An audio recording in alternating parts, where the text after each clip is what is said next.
Okay, go. We're here. Oh, always the clap track. We're here at another spot interview for neverendingpanel.com with author Chris Marie. Oh shoot, forgot your last name.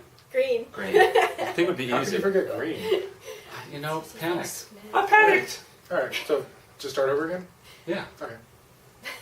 Hi, welcome to another episode of neverendingpanel.com, and we're here with author Chris Marie Green. Who has the Vampire Babylon series with Ace. So we want to find out from Chris what the series is all about. Assuming, Chris, that I know nothing about your work, how would you describe it to me, a total novice? I would say it's about a fledgling vampire hunter at first who gets a call from Los Angeles and says her estranged father is missing, so she goes there. She's an ex-stunt woman and tries to find him and finds out he's a part of a vampire underground, sort of. And it goes from there, it goes from LA to London, and it's told in trilogies. So the sixth book is coming out March 2nd. So how do you go from... What's the name of the sixth book? What's the name of the sixth book? That's coming out in... March. Called? Deep in the Woods. Deep in the Woods. Okay, you were going to ask a question. How do you go from, like, I mean, was there a resume you send in, or you get recruited? Is there, like, a government website that you go to, from stunt woman to vampire hunter? Wow. That sounds Funny like you should ask, That Eitan. sounds just like how did you develop that? That sounds like a neat plot point. Oh, well, thanks. From my experience, she was, a stunt person, and she went off and did her own thing, and her skills translate very well into the vampire hunter, and she does nothing official about it. She's just kind of recruited by this paranormal firm because her father was a part of this firm, and she finds out she didn't know as much about her father as she once thought she did, and so it's a discovery of where the vampires are, what they are, and what her father might be or what he has become. So what is the Deep in the Woods? What is that like? What, without giving away what happens, but what is that about? What is that a continuation of? Well, it's the last book in the second trilogy, and it closes everything up. There's sort of a fairy tale theme going on. The fourth book was called A Drop of Red, and the fifth book was The Path of Razors. And so with Deep in the Woods, we've got this like Red Riding Hood kind of theme going on, and Deep in the Woods is kind of like a psychological thing also, because she's not literally in the woods lost, but in these woods sort Gotcha. of lost, and in here for sure, because some very dark things are happening to her. She got a soul stain after something really bad happened in a previous book. Which you'll have to buy to find out. Your website talks about an international incident. Do tell. It's not that much of an So incident. does it involve, like, another continent? Well, it does. I went to Japan on a trip once, and it was about a 3-week trip, and I was on a bullet train, and unfortunately I was carrying a rucksack that was probably bigger than I am, and I was trying to put it in an above compartment, and I dropped it on the Japanese gentleman below me, and I thought something really bad was going to happen because of that, because you never know when you're going to break a rule in Japan. But it was okay.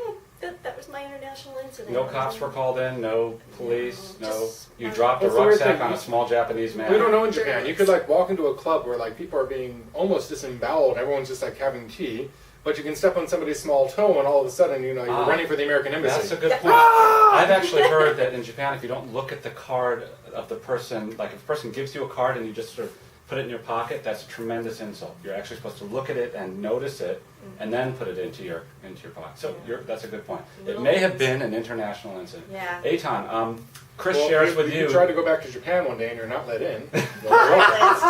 We have on camera you. You are the rucksack attacking lady. the embassy. No, all right. No Japan for you.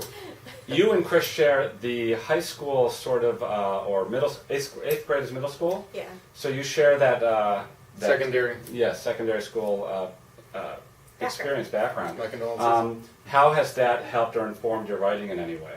Oh, well, I got so much energy, I don't know about you, from all the students, and got a feel for how they talked and everything, and I think that makes my books sound maybe a little more youthful than I am, in a way, and it just gave me a lot of energy to do things, and they actually encouraged me a lot because they're still at that stage of their life where they're dreaming big, and so I kind of took some of that from them too, and because when you grow into an adult, you kind of forget that sometimes. With my students, I put my rejection notices on the wall so they could see them. Oh no. And they would see, and some of them were nasty. We got You're brave. Yeah. Oh no, I want them to see them. Because somebody says it's not good enough or you don't like it, Yeah. it doesn't matter. then put another one. And then when I got the acceptance notice from Tor, I was like, and then I put the acceptance notice there because I wanted them to see. Oh yeah. Just because somebody says doesn't mean you give up. You Right. keep on going. That's excellent. Yeah, I quit teaching actually because I started selling enough books in order to write full time. So we all kind of celebrated that, and they were very happy for me, and it was wonderful. It was a great experience. Well, Chris Murray Green, thank you so much for being on NeverEndingPanel.com. It was a Thank you pleasure so meeting much. you. You too. Pleasure meeting you. Yeah, good luck, you guys. Thank you. Meeting Nice you. meeting you. We should work together. We should. We should make this a thing. Why don't you ask her why she got interested in writing about vampires? Ah. Well, everyone's interested in writing about vampires. To No. make money! No, okay. Richard wanna write brings up about a good vampires. point. Richard, the silent secret cameraman, asks a good question. Yeah. Well, actually, believe it or not, you don't know by looking at me, but I've always been like a horror fan. I was raised on Elvira and Movie Macabre. I love Elvira. Yeah, and In Search of a long time ago, and I remember like a pivotal moment in my life when I was watching In Search of, and it was about Nosferatu, and I remember watching his shadow, you know, that scene where his shadow is creeping up the stairs and his claws are like this, and they kind of creep over the woman in the bed, and that just marked me for life. I couldn't sleep without the bed covers around my neck, and it just made me a dark kind of child. I wrote a short story about a country fair where they did really bad things to cows, and I was in 4th grade. You're right. So you mean Texas? Yeah. Oh. Okay, well, that about, we'll end on the bad things done to You cows. still in want to sell Texas. books in Texas? I didn't say it. Well, I guess that's a wrap then. We could do our regular wrap, but we've already done our regular wrap. That's true. Already did your regular wrap-up. We can put the new wrap. Is there a new wrap up? What? Ah, I don't like that wrap up.